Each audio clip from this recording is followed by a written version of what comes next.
Sir నమస్తే. ఏంటి Ambati Rambabu arrest గురించి మీ అభిప్రాయం అంటే?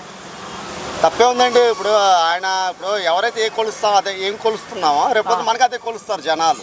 ఇప్పుడు ఆయన మాట్లాడే తీరు పద్ధతి అది ఎవరికి జనాలకు నచ్చలేదు, నాకు నచ్చలేదు.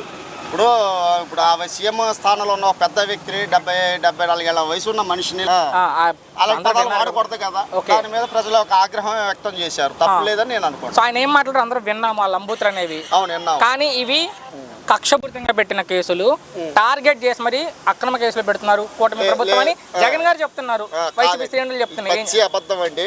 వాళ్ళు కనుక నిజంగా అలా చెయ్యాలి అనుకుంటే ఈ 19 నెలల్లో ఎవరు ఉండరు వైసీపీ ప్రభుత్వంలో.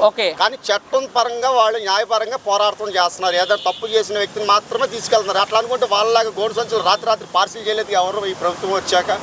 పగలు ప్రశ్నించిన రాత్రి ఎత్తుకెళ్ళిపోయిన ప్రభుత్వం మేము చూసాము. మరి ఈ ప్రభుత్వం అలా చేయట్లేదు కదా, చట్టపరంగా. కానీ ఇది కాపు కులం మీద కుట్ర అని చెప్పి వైసీపీ వాళ్ళు మాట్లాడుతున్నారు అంబటి రాంబాబు అరెస్ట్ గురించి. ఇది కాపు కులం మొత్తం మీద చేసి దాడి చేస్తుంది ప్రభుత్వం అంటున్నారు. ఏం చెప్తారు? లేదండి, ఇది ఒక్క అబద్ధం అండి. కాపు కులానికి దీనికి సంబంధమే లేని విషయం. అంటే అంబటి రాంబాబు సామాజిక వర్గం కాబట్టి వాళ్ళని టార్గెట్ చేసింది ప్రభుత్వం అంటున్నారు.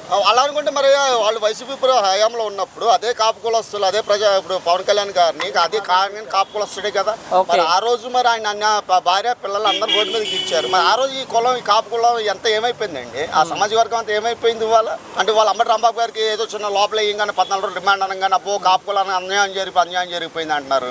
అదే కాపు కులం అసలు పెన్ని నాని ఉన్నాడు, కొడాలి నాని, వీళ్ళందరూ కూడా ఉన్నారు కదా. మరి కొడాలి గారు సారీ పెన్ని నాని గారు కానీ అంబటి రాంబాబు గారు ఏమండి, మరి వీళ్ళందరూ కలిసి ఒకేసారి దండయాత్ర చేశారు కదా. ఎవరి మీద? పవన్ కళ్యాణ్ గారి మీద కానీ లేదండి. అంతకుముందు ముద్రగడ గారు వైసీపీలో రాకముందు ముద్రగడ గారి మీద కూడా దండయాత్ర చేశారు కదా. కాపు ప్రజానాయకుడు ఆయన ఏమండి, కాపు నాయకుడే కదా. మరి అలా మరి అప్పుడు లేని కూడా వాళ్ళు వీళ్ళని అరెస్ట్ చేయగానే వచ్చేసింది కాపు కూడా.